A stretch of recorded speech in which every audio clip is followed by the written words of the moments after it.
Hello students, आज हम लोग अपनी हिंदी की व्याकरण पुस्तिका में से पाठ नंबर 2 करेंगे, जो कि है वर्ण विचार। वर्ण विचार करने से पहले हमें यह जानना बहुत जरूरी है कि वर्ण किसे कहा जाता है। वर्ण भाषा की सबसे छोटी ध्वनि है जिसको और टुकड़ों में विभाजित नहीं किया जा सकता, यानी जिसके और टुकड़े नहीं किए जा सकते। जैसे क, ख, अ, ई, ये सब क्या है? ये सारे के सारे वर्ण हैं, छोटी से छोटी ध्वनियां हैं जिनको और टुकड़ों में नहीं बांटा जा सकता। उसके बाद आता है वर्ण के बाद आता है वर्णमाला। वर्णमाला क्या है? जिस प्रकार से एक धागे के अंदर मोतियों को पिरोया जाता है, उसकी माला बनाई जाती है, उसी प्रकार से वर्णों को व्यवस्थित रूप से जब लिखा जाता है तो उसको वर्णमाला कहा जाता है। किसी भी भाषा में प्रयुक्त होने वाले सभी वर्णों को क्रमबद्ध यानी सीरियल ऑर्डर में समूह को क्रमबद्ध समूह को वर्णमाला कहते हैं। इनमें अब आगे स्वर भी आते हैं, व्यंजन भी आते हैं और अयोगवाह भी आते हैं। अब इनके बाद वर्ण जाना हमने, वर्णमाला किसे कहते हैं, और उसके बाद आ जाता है वर्णों के भेद। अब हिंदी भाषा में वर्णों को दो प्रकार से रखा गया है। पहला तो है स्वर, दूसरा है व्यंजन। इन दोनों को विभाजित करके वर्णों को दो भागों में बांट दिया गया है। उनमें से एक तो स्वर आ जाते हैं जो आपकी मात्राएं हैं, दूसरे आ जाते हैं व्यंजन। अब पहले इसको एक बार फिर से दोहराई कर लेते हैं इसी की। वर्ण विचार यानी वर्ण विचार जब हम करने वाले हैं तो उसमें परिभाषा पहले जानना बहुत जरूरी है। वर्ण की भाषा की सबसे छोटी इकाई जिसके खंड टुकड़े, खंड मीन्स टुकड़े नहीं किए जा सकते, उन्हें कहते हैं वर्ण। जैसे अ, क, ग, ढ, च, छ आदि। वर्णमाला वर्णों का क्रमबद्ध समूह वर्णमाला कहलाता है। अब वर्णमाला को आगे, वर्ण को आगे उन्होंने स्वर, व्यंजन और अयोगवाह में विभाजित कर दिया है, बांट दिया गया है। स्वर अ से लेकर ओ वाले आपके सारे जो है वो स्वर हैं। व्यंजन में क से लेकर ह तक जितने भी हैं वो सारे व्यंजन हैं। अंग और अह जो है आपके वो किसमें आ जाते हैं? अयोगवाह। वर्णमाला के बाद बात आती है वर्णों के भेद की। वर्ण दो प्रकार के हैं, स्वर और व्यंजन। स्वर वह होती हैं जिन वर्णों का उच्चारण दूसरे वर्ण यानी ध्वनि की सहायता के बिना हो जाता है, वो स्वतंत्र होते हैं, उनको किसी और यानी कि वर्ण की आवश्यकता नहीं पड़ती है। अब स्वरों को भी आगे उन्होंने दो भागों में बांट दिया। स्वरों के भेद किए गए हैं, एक तो उच्चारण की दृष्टि से तथा दूसरा बनावट की दृष्टि से। सबसे पहले आते हैं ह्रस्व स्वर। जिन स्वरों के उच्चारण में बहुत कम समय लगता है उन्हें कहा जाता है ह्रस्व स्वर। वह है अ, ई, उ और री, ये चार ह्रस्व स्वर में आ जाते हैं। उसके बाद है दीर्घ स्वर। जिन स्वरों के उच्चारण में ह्रस्व स्वर से दुगना समय लगता है, यानी कि जितना समय हम लोगों ने ह्रस्व स्वर को बोलने लगाया उससे थोड़ा सा ज्यादा समय लगता है, तो उसको कहते हैं दीर्घ स्वर। तीसरा आ जाता है प्लुत स्वर। प्लुत स्वर यानी ह्रस्व स्वर से और दीर्घ स्वर दोनों से ज्यादा समय जिसमें लगता है उसको प्लुत स्वर कहते हैं। उसके बाद आता है बनावट के आधार पर स्वरों के दो भेद किए गए हैं, मूल स्वर और संधि स्वर। मूल स्वर जो है उन स्वरों को कहा जाता है जिन स्वरों का निर्माण किसी योग से ना हुआ हो, यानी कि दो को आपस में मिला के ना किया गया हो, वो अपने आप में जैसा है वैसे ही आया हो। और संधि स्वर होते हैं जिन स्वरों का निर्माण मूल स्वरों के योग से होता है, यानी कि जो पहले मूल वाले स्वर हैं उनको दो को मिलाकर एक स्वर हमारे सामने आता है। जैसे है अ जमा अ आ, ई जमा ई, ये क्या है? दो को मिलाकर एक बना, तो ये आ जाते हैं संधि। जब दोनों की संधि की गई तब जाकर एक नया हमारे पास स्वर आया। उसके बाद आते हैं, अब हमने पिछले पेज पर स्वर, व्यंजन, अयोगवाह की बात की। अब अयोगवाह जानना भी बहुत जरूरी है। अब आप हिंदी भाषा में कई बार हम लोग कुछ शब्द ऐसे लिखते हैं जिनके ऊपर चंद्रबिंदु, बिंदी का प्रयोग किया जाता है। अब उसमें आता है अनुस्वार और अनुनासिक। अनुस्वार यह अपने से पूर्व वर्ण के ऊपर बिंदु के रूप में प्रयोग होता है। जब इसकी आवाज आती है, जब इसके स्वरों के साथ जब इसकी आवाज आ जाती है, तो ये जो है ये वर्ण के ऊपर, लेकिन पहले जो आप अपने से पूर्व, अपने से जो बोले जाने वाला है उससे पूर्व के ऊपर बिंदु लगाकर प्रयोग किया जाता है। गंग न की आवाज आई है, लेकिन गा, गा के नहीं, गंग के ऊपर लगेगा, जो जहां पर आवाज आई है उससे पहले वाले पर।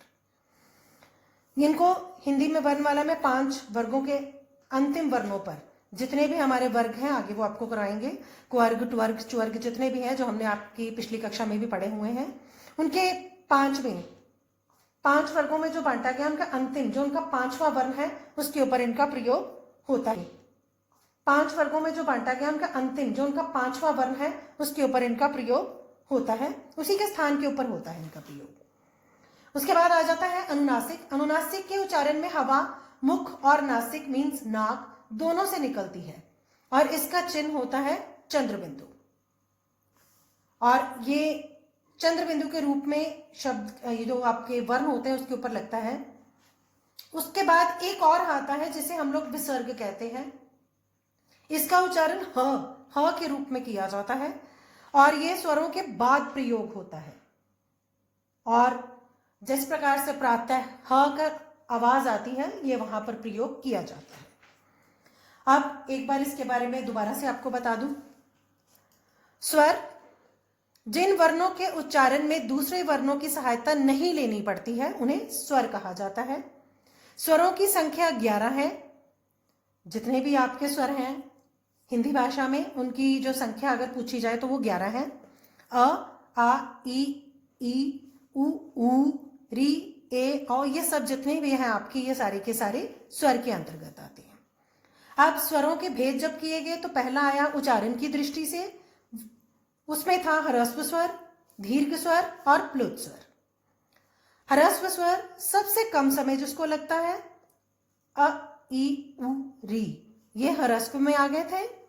दीर्घ स्वर में जिनको ह्रस्व से अधिक समय लगा था वह आ गए थे आपके दीर्घ स्वर में।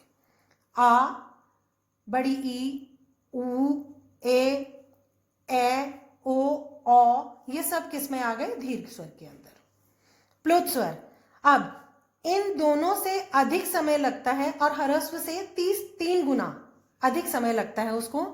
जब हम लोग प्लुत स्वर जो है वो केवल और केवल उच्चारण में ही प्रयोग होता है, उसको लिखने के लिए अगर हमें लिखना भी पड़े तो उसके लिए जो हमारा हिंदी में 3 नंबर जो है उसको लिखते हैं या फिर एस लगाते हैं। ओम, इसकी अगर आपको एग्जाम्पल दूं तो ओम शब्द जो है जब हम ओम बोलते हैं तो उसमें बहुत ज्यादा अधिक समय लगता है, ह्रस्व से भी और दीर्घ से भी। उसके बाद आ जाता है बनावट के अनुसार स्वर 2 प्रकार के हैं, मूल स्वर और संधि स्वर। वह स्वर जो स्वतंत्र हैं, जो किसी के योग के बिना बने हों, उन्हें मूल स्वर कहा जाता है।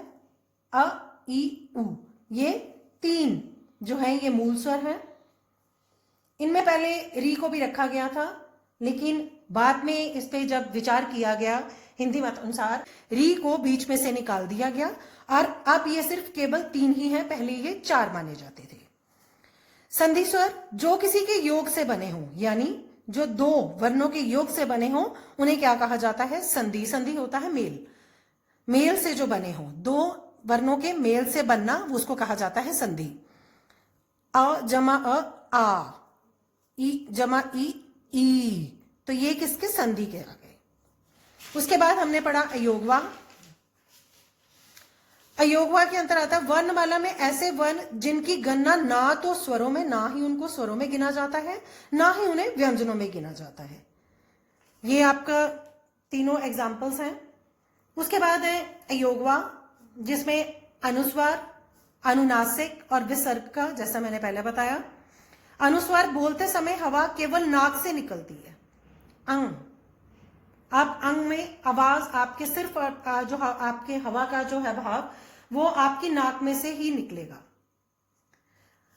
और इसमें जब कभी भी इसको बोला जाता है तो जिसके ऊपर ये लगता है उसके ऊपर नंग, अंग, न की साउंड हल्की सी आती है। डंडा, गंगा, अगर हम लोग तो ये बनेगा गगा, लेकिन अगर हम लोग न के ऊपर यहां पर न लगा देंगे तो ये बन जाएगा गंगा, न की साउंड आती है।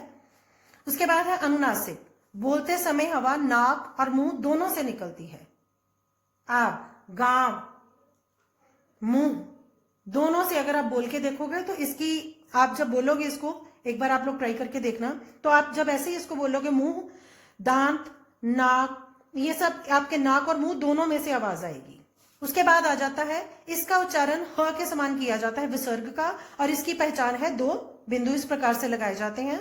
और इनका अगर एग्जाम्पल बताऊं तो प्रातः, प्राय, अतः, ह की साउंड आती है इससे।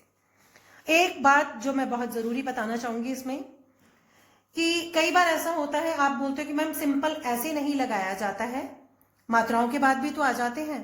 तो एक सिंपल सी बात है, हर मात्रा के बाद नहीं आता है। जो मात्राएं लाइन से नीचे हैं उनके ऊपर कभी भी ये अनुस्वार का प्रयोग कभी नहीं होता है।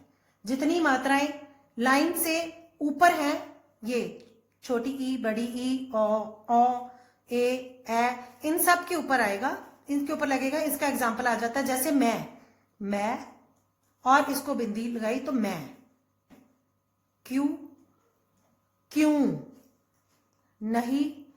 नहीं।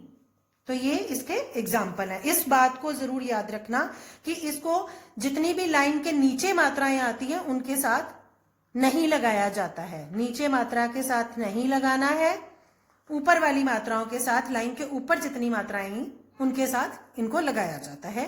अब बात आती है कि नहीं, यानी कि जहां पर हम लोगों ने बिंदु लगाया वहां पर तो सारी ये आवाज न लगाकर चेंज हो जाती है, मैं, क्यों, नहीं। अब जो लाइन से नीचे वाली मात्राएं हैं उनके साथ अनुनासिक का प्रयोग होता है, जैसे चांद, ठीक है, मुंह। अब इनके साथ चंद्र बिंदु का प्रयोग हुआ। ये जो मात्राएं जो नीचे हैं इनके साथ चंद्र बिंदु का प्रयोग किया जाता है। अब इसके बाद बारी आती है मात्राओं के बारे में जानने का।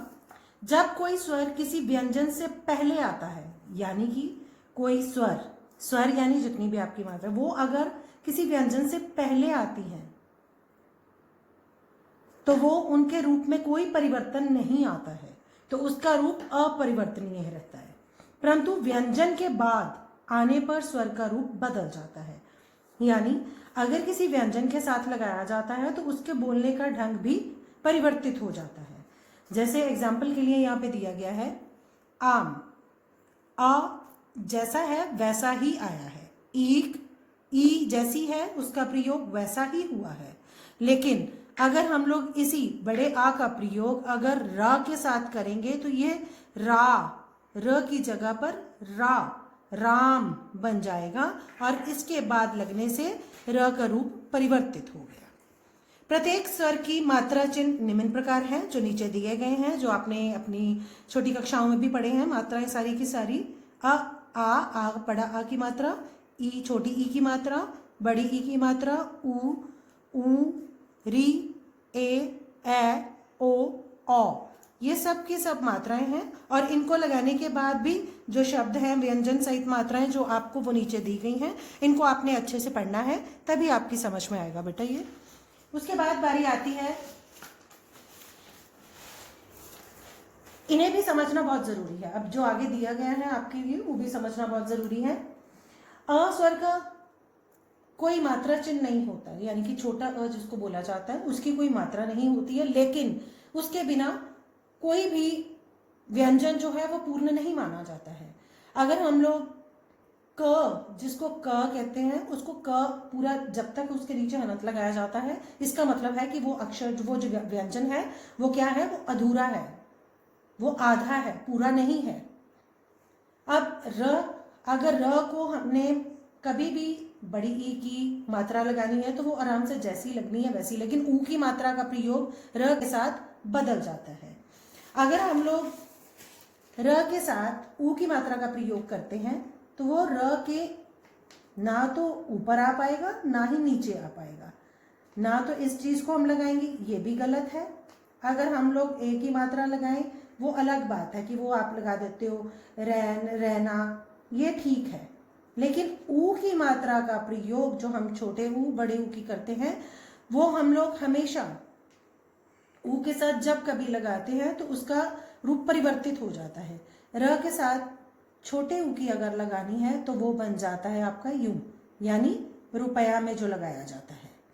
और अगर र के साथ हम लोग बड़े ऊ की मात्रा का प्रयोग करते हैं तो वो बन जाता है रूप, र को बड़ा ऊ प।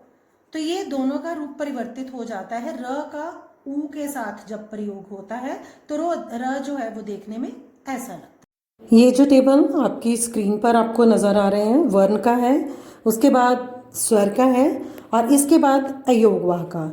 ये तीनों टेबल आप लोगों ने अपनी कॉपी पर जैसे पहले बनाए थे वैसे ही बनाने हैं। Thank you.